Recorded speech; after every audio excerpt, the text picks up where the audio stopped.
Hey, what's up? Are you a small business owner who loves God, family, country, and capitalism? If so, you're my people, and I'm your people. Welcome to the War Plan Briefing. My name is Josh. Today, we're going to talk about the 4 pillars of momentum. Can I ask you a question? Have you ever noticed that some people succeed and other people don't succeed? Wow, profound question, Josh. Have you ever noticed that? Some people are overweight. A little bit of people are super jacked. Some people are not that smart. A little bit of people are super smart, right? How do you get into momentum? How do you achieve a big result with anything that you're going to do? Not just fitness, not just money, but in family, with every category of thing that there is. There's a 4-step process you can use that's helped me a ton over the years. It helps me get clear. And the first part of the process, or the first pillar, is deciding. Now, decision, the word decide is misunderstood. People think that because they're going to go try something, that means they decided something. That's not what I'm talking about when I talk about decision. A real decision is when you cut off other options, where there's pain, there's some sort of pain for you not following through on that decision. It's real. You go for it. You cut. You burn the boats, right? The boats are burnt. You can't get back on them. We're doing this thing, whether it's weight loss or whatever. Making a real decision is super critical for success. You know, people get decision fatigue. I've talked about in other videos. When you make a lot of pointless little decisions throughout the day, your brain gets fatigued. And this is a real thing. You can Google it, and you're not clear-headed enough to make good decisions at the end of the day. That's why a lot of high achievers wear like the same clothes every day, for example. So they don't have to think about what they're going to wear today. They're saving up their decision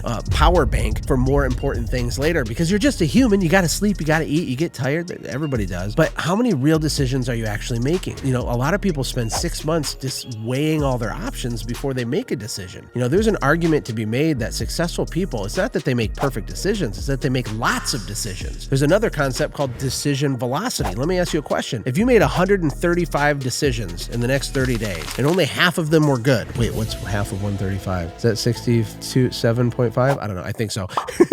Anyway, if you did that, would you be further ahead than me if I made 3 perfect decisions in the same 30-day time horizon, right? It's not about making perfect decisions, it's about making decisions. And the ironic thing is that you become better at making decisions by making decisions. You have to exercise it like a muscle. You're going to do it wrong, and that's how you learn. That's your feedback loop. You need to make real decisions. So whether it's your bank account or your business or your family or your body or your parenting or whatever, what do you decide is going to change this year? Because once you decide it for real, okay, you can feel it. It's not you're going to try it. I'm not going to try to grow my business. You're going to do it or you're not going to do it, right? There's no trying. When people say they're trying, they've kind of already failed before they started, because they're giving themselves a backdoor out when it gets hard. It's going to be hard. We already know that. Get over it. It doesn't matter how hard it is. It only matters if it's worth it in the first place. That's why we have t-shirts that say that. Yeah, we have t-shirts that say that. We're weird. The second pillar of getting into massive momentum is to decree, to proclaim, to call your shot, like Babe Ruth with the baseball bat, and he holds his bat and he points over the wall. He's like, oh, I'm going to hit a home run, right? Boom, hits a home run. Calling a shot is super important for lots of reasons, not just emotional ones. This isn't about woo-woo. Just decree it and then it magically happens. No, it don't. It ain't going to magically happen. You got to do tons of hard stuff to make it happen. But that doesn't mean decreeing it isn't valuable. It's insanely valuable. You've already decided. You've decided. Now we got to decree, okay? Decree means that you specifically say, this is the outcome I'm going to get, and this is the time horizon in which it's going to happen. You're proclaiming it, not just to yourself though. You know, part of the beauty of decreeing something is the accountability that comes with it. You know, earlier this year, I lost like 25 pounds doing this weight loss challenge. And I knew that I wasn't really going to go through with it. I didn't really care. I wasn't feeling like I really wanted to push myself that hard. So I went live on Facebook and I told all my Facebook friends, I said, hey, I'm going to lose 25 pounds by August 8th, or I'm going to give $25,000 to Joe Biden's re-election campaign. Come on, man.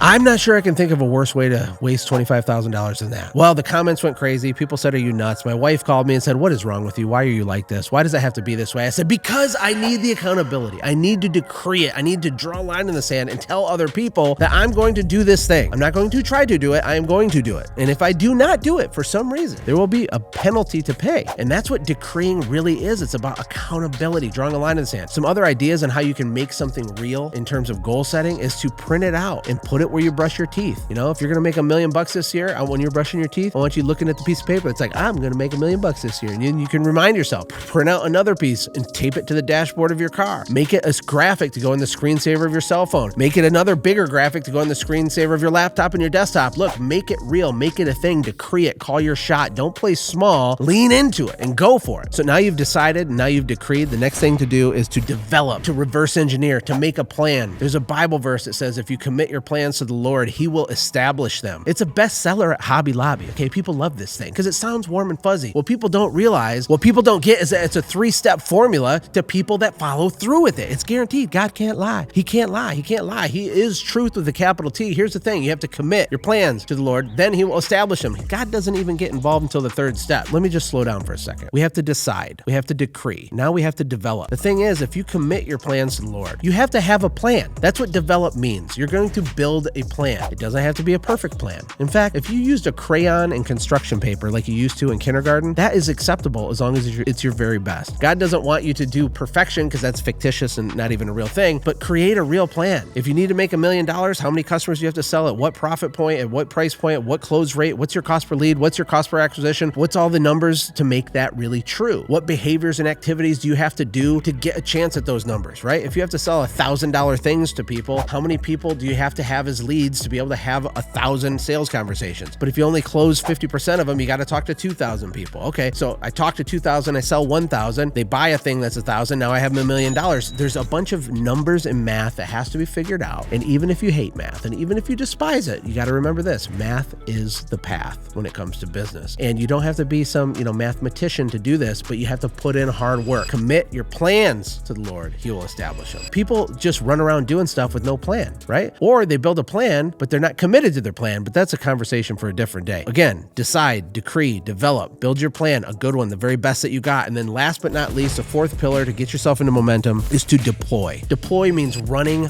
boldly into the darkness with no expectation as to how long that's supposed to last. Deploy means that you step out in faith, you jump off the cliff and build the plane on the way down. It means that you're stepping well outside your comfort zone and running towards the outcome. You know what's going to be different this time when you do this? I'll tell you what it is. It's going to work. You want to know why? Because you actually made a decision. You actually decreed it and meant it. You actually developed a plan, and now you're playing in the uncomfortable zone, and it's going to work. It might take longer than you thought, but you don't care because you're not going back, because the boat has been burnt, my friend. It's going to work. And maybe it takes 6 months instead of 3 months, and maybe it takes 18 months instead of 12 months. I don't know. It doesn't matter because you're committed, and it doesn't matter how hard it is. It only matters if it's worth it. If this has been helpful to you, I want to ask you to subscribe, hit the bell, and comment on this video. I'd love to talk to you. I'd love to get feedback. What are you thinking? What are you concerned about in 2023? Where can you level up? What types of content would you like me to make for you? I don't have all the answers, but I do have fire in my belly to help entrepreneur families like you, and I'm going to be here making more videos like this. I'll see you in the next one. Take care. God bless.